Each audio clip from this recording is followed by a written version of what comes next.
Right, మనతో join అవుతున్నారు రోహిన్ రెడ్డి గారు, డీసీసీ ప్రెసిడెంట్ ఖైరతాబాద్ నుంచి. రోహిన్ రెడ్డి గారు నమస్తే. నమస్తే అండి. సో సిఇసి చేసిన ఉత్తర్వులు మీరు చూసే ఉంటారు, రైతు భరోసాకి సంబంధించి ఏంటి మీ స్పందన ఏంటి దీని మీద? సార్, నేను ఒక విషయం చెప్తాను. ఈ రైతు బంధు అనేది ఎలక్షన్లు అయిపోయిన తర్వాత ఇమ్మీడియట్ ముఖ్యమంత్రి గారు రేవంత్ రెడ్డి గారు ఆల్రెడీ ఇవ్వడం జరుగుతుంది.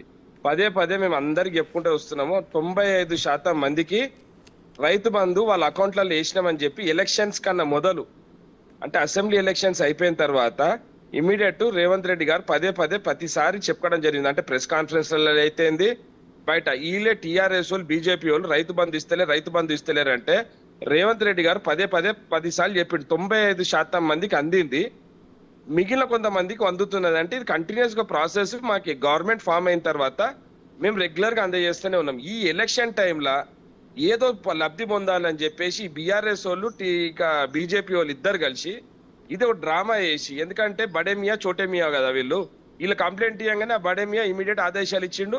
ఆదేశాలతోటి ఇమీడియట్ రైతు బంధు ఆఫ్ చేయాలని చెప్పారు. నేను ఒకటి చెప్తున్నా, మేము ఎలక్షన్లలో రైతు బంధు అనే విషయాన్ని మేము వాడతలేము. రైతు బంధు కింద అందరికి కూడా మేము ఇవి రైతు బంధు డబ్బులు వాళ్ళ అకౌంట్ లో పడుతున్నాయి. అది ఎప్పటి నుంచి ఎలక్షన్ నోటిఫికేషన్ రాక మొదల నుంచి కూడా మీరు ఏ అకౌంట్ అయినా చెక్ చేసుకోండి, మీరు పోయి సర్వే చేయండి, వాళ్ళకి వస్తున్నా లేదో మీరు కనుక్కోండి. రెండో విషయం, లాస్ట్ టైం హరీష్ రావు గారు ఏం చెప్పారంటే, మీకు రైతు బంధు పడుతుంది, టింగు టింగు టింగు అని పడుతుంది, టంగు టంగు టంగు అని ఓట్లు గుద్దుమని చెప్పి అడిగిండు. అంటే ఆయన క్విట్ ప్రోకో కింద ఆయన మీద కేసు బుక్ చేయాలి యాక్చువల్ హరీష్ రావు మీద. ఎందుకంటే మేము మ్యూట్లోకి వెళ్ళిందండి, ఒకసారి చూడండి కదా, మేము ఎలక్షన్లలో 14 సీట్లు మేము గెలవబోతున్నాం 100%. సో వీళ్ళకేమైపోయింది, ఎక్కడ గెలుస్తారేమో అని చెప్పేసి కొత్త డ్రామా స్టార్ట్ చేసిండ్రు. రాష్ట్ర ప్రజలందరూ కూడా చూస్తున్నారు, రైతులందరూ కూడా చూస్తున్నారు. ఈ బీజేపీ వాళ్ళకు టీఆర్ఎస్ వాళ్ళకు రైతుల మీద ఎంత చిత్తశుద్ధి ఉందని ఇప్పుడు మనకు అర్థమైపోయింది. వీళ్ళు ఎంత చేసి తోతిరుతోండి చేసి ఈ రైతు బంధును ఆపాలని ప్రయత్నం చేసిరు. కానీ వీళ్ళకి తెలియని విషయం ఏంటంటే, దాదాపు 95% పై చిలుకు రైతులకు అందరు కూడా రైతు బంధు గత 4 నెలల నుంచి వాళ్ళ అకౌంట్లలో పడిపోయినాయి.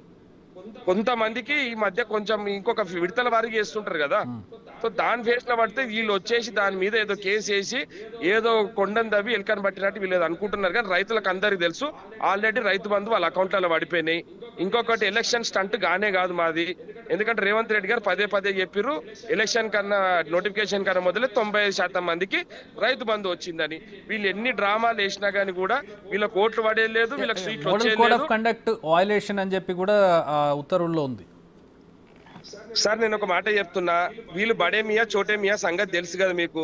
ఈ చోటే మియా లెటర్ పెట్టిండు, వీళ్ళ రైతు బంధు మీద మనం ఏదో ఒకటి చేసి మనము తోతితోండి ఏకపోతే వీళ్ళని కాంగ్రెస్ వాళ్ళని అడ్డుకట్టేయడం కష్టం అని చెప్పేసి వాళ్ళ బడే మియాకి చెప్పిండు. బడే మియా ఇమీడియట్ ఆదేశాలు ఇచ్చిండు, వాళ్ళు ఏదో నోటీస్ పంపించిండ్రు. కాబట్టి నేను ఒకటే విషయం చెప్తున్నా, ఇదంతా కూడా వీళ్ళ డ్రామాలు. ఈ డ్రామాలు ఎన్ని రోజులు నడవవు. మేము 14 సీట్లు గెలవబోతున్నాం. రేవంత్ రెడ్డి గారి నాయకత్వంలో కాంగ్రెస్ పార్టీ 14 సీట్లు గెలవడం ఖాయం. దీనివల్ల ఏమైనా ఎఫెక్ట్ పడుతుంది అనుకుంటున్నారా? అంటే నిజంగా దానివల్ల ఏం ఎఫెక్ట్ పడదండి. పాప ఓటర్స్ అందరు డిసైడ్ అయిపోయినారు. మాకు ఓట్లు వేస్తానికి భారీ మెజార్టీలతో మేము అన్ని సీట్లు గెలవబోతున్నాం. Right, thank you very much Rohin Reddy గారు. Thanks for joining with